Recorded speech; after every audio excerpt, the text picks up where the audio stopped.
There is a pressing economic issue, the collapsing of the Japanese yen. Why is this happening? What does it mean for Japan and the global economy? The Japanese yen just weakened its lowest going back to 1986 versus the dollar. This has been an ongoing trend. This is not because of necessarily economic weakness. This is because of monetary policy, inflation, et cetera, et cetera. We're watching the yen very closely. 160.31 is the current level, but it did weaken to its lowest level since 1986. That'd be 160.38. To a certain extent, it is the case that, as you were saying, that the BOJ is still the most dovish central bank out there. The Japanese rates are the lowest out there, and by implication, the yen is the weakest currency. To understand the current situation, we need to take a look back. Japan experienced a massive economic boom from the 1960s to the 1980s, known as the Japanese Miracle. During this period, Japan transformed from a war-torn country into the world's second-largest economy, thanks to rapid industrialization, innovation, and a strong export-oriented strategy. Several key factors contributed to this remarkable growth. American assistance, particularly through the Dodge Plan in 1949, played a crucial role. The United States provided financial aid and technical assistance, while the Dodge Plan stabilized the economy by controlling inflation, balancing the budget, and setting a fixed exchange rate. Technological advancements and a strong emphasis on education and research led to a highly skilled workforce capable of driving innovation. Japan's corporate structure, particularly the keiretsu system, large industrial groups, facilitated cooperation between manufacturers, suppliers, and banks. This, along with labor relations characterized by lifetime employment and seniority-based wages, fostered loyalty and stability within the workforce. Additionally, Japan's focus on producing high-quality, cost-effective goods for export markets, coupled with favorable trade policies and currency exchange rates, bolstered its export-oriented growth. The impact of this economic boom was profound.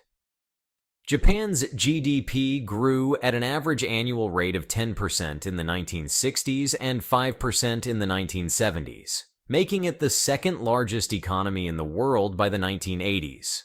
This rapid growth significantly improved living standards, spurred urbanization, and fostered a vibrant consumer culture. Japan emerged as a global leader in electronics, automobiles, and consumer goods, and by the 1980s, Japanese companies like Toyota, Sony, and Honda became global giants. However, Japan's economic ascent did not go unnoticed. In the 1980s, the United States began to push back against Japan's growing economic dominance.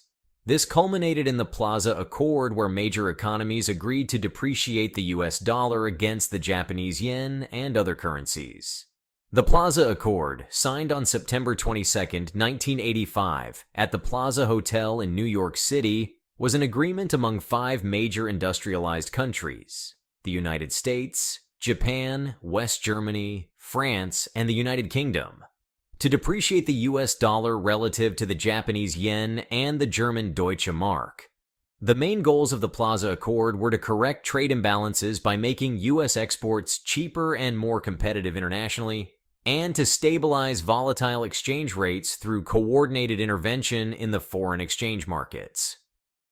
The immediate impact of the Plaza Accord was a significant depreciation of the US dollar by approximately 50% against the Japanese yen and the German Deutsche Mark within 2 years. The yen appreciated sharply, increasing by about 50% against the dollar within 2 years, which impacted Japan's export competitiveness and led to economic adjustments. However, the appreciation of the yen led to asset price inflation in Japan, contributing to the eventual asset bubble burst in the early 1990s. If you're enjoying our content, please hit the like button.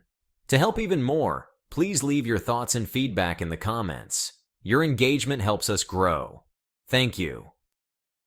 The late 1980s saw Japan's asset price bubble, characterized by soaring real estate and stock market prices. At its peak in 1989, the Tokyo Stock Exchange's Nikkei 225 index reached nearly 39,000 points. However, the bubble burst in the early 1990s, leading to a prolonged period of economic stagnation known as the lost decade. The lost decade refers to the period of economic stagnation in Japan following the bursting of the asset price bubble in the early 1990s. This era, extending through the 1990s and into the early 2000s, was marked by prolonged deflation, slow economic growth, and a series of fiscal and monetary policy challenges. From 1990 to 2003, the Nikkei index fell by more than 60%. Economists like Richard Koo describe this as a balance sheet recession, where companies focused on paying down debt rather than investing.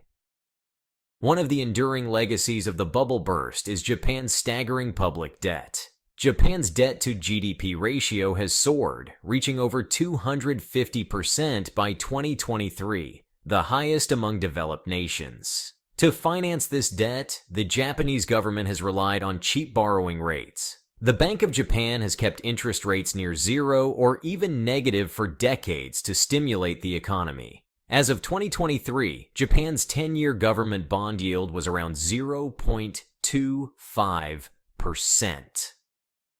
Japan's ongoing deflationary pressures and the BOJ's reluctance to raise interest rates are creating a perfect storm for the yen. Without a significant shift in monetary policy, it's challenging to see a strong recovery for the currency, said Takuji Okubo, managing director and chief economist at Japan Macro Advisors. But the Bank of Japan has played a crucial role in navigating these economic challenges. Under Governor Haruhiko Kuroda, the BOJ has implemented aggressive monetary policies, including negative interest rates and massive asset purchases, to combat deflation and stimulate growth. The BOJ's balance sheet has ballooned, with assets amounting to over 130% of Japan's GDP by 2024. These measures, while stabilizing the economy temporarily, have also contributed to the yen's weakness. The Bank of Japan's commitment to its current policy stance, despite rising inflation globally, is leading to a widening interest rate differential. This is a major factor contributing to the yen's weakness. The yen will likely continue to face downward pressure unless there is a change in BOJ's approach. According to Jesper Cole, senior advisor to Wisdom Tree Investments, Japanese currencies trading at levels not seen since the 1990s, and tourists are taking notice. The Ginza district here in Tokyo has for years been a byword for luxury, just as the rest of Japan has been known for its premium experiences and goods. But with the dollars, pesos, and yuan going much further, plus the 10% duty-free discount, luxury is at a bargain. But it's not all glitz and glam. For Japanese households and smaller businesses, a cheaper yen has meant real pain. Over the past few years, we've seen a sharp decline in the yen's value against major currencies like the US dollar and the euro. As of mid-2024, the yen has fallen to its lowest levels in decades, trading at around 145 yen per US dollar.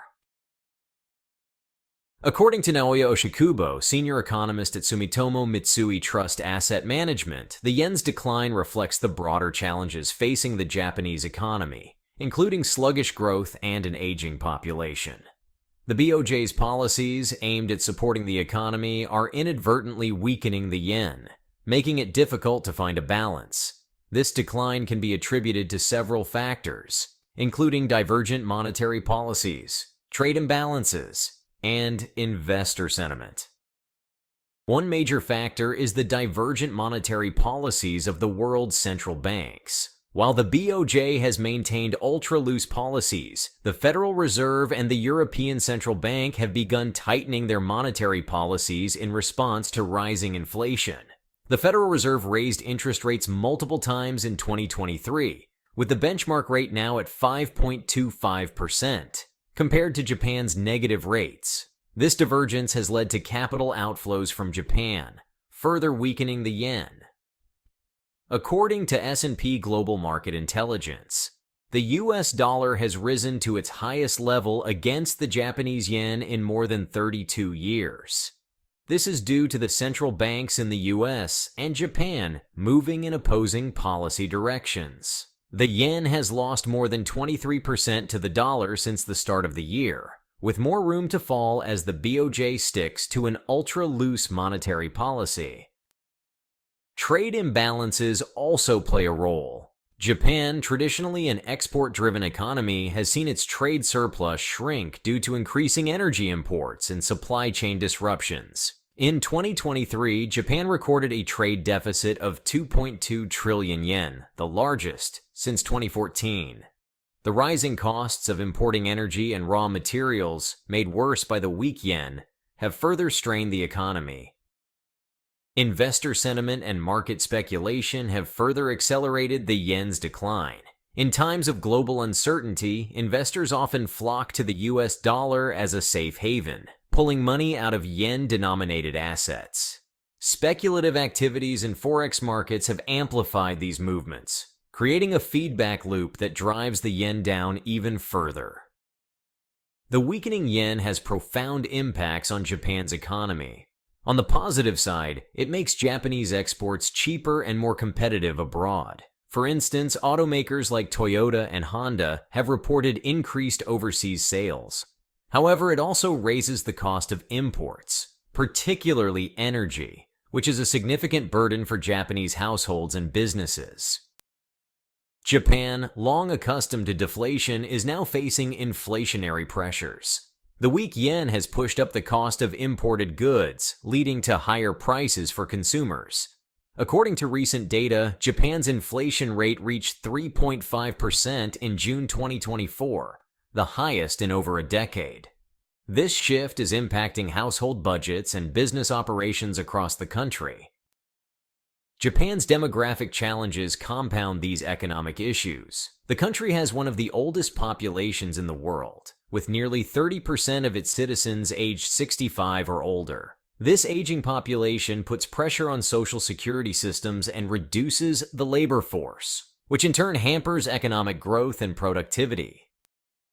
In response to these challenges, the Japanese government and the BOJ have considered various policy measures. One option on the table is raising interest rates to curb inflation and stabilize the yen. However, this is a delicate balancing act, as higher rates could stifle economic growth and increase the burden of Japan's already high public debt. The Bank of Japan faces a significant dilemma. On one hand, maintaining low rates supports economic activity and keeps debt servicing costs manageable. On the other hand, higher rates could attract capital back to Japan and strengthen the yen, but at the risk of tipping the economy into recession. As Governor Kuroda stated in a recent press conference, we must carefully weigh the benefits and risks of any policy shift in this uncertain global environment. The collapse of the yen also has global implications. Japan is a major player in the global economy, and its currency's decline affects international trade, investment flows, and economic stability. Other countries, especially those in Asia, are closely monitoring the situation and its potential ripple effects. So, what does the future hold for the yen? Analysts have varying opinions. Some believe the yen will recover as global economic conditions stabilize, while others predict continued weakness due to Japan's structural issues. Ultimately, the path forward will depend on a complex interplay of domestic policies and global economic trends. The collapse of the Japanese yen is a multifaceted issue with deep-rooted causes and wide-ranging impacts. From divergent monetary policies to trade imbalances and investor sentiment, numerous factors are at play. As we navigate these uncertain times, understanding these dynamics is crucial for both policymakers and the public. We hope you're enjoying this video. We're thrilled to have you with us today. If our content struck a chord or sparked some inspiration, go ahead and smash that like button and hit subscribe to join our awesome community. Let us know in the comments your thoughts on the yen's future. Your support is super valuable and helps us grow. Stick around and check out another video from our channel, which is now on the screen.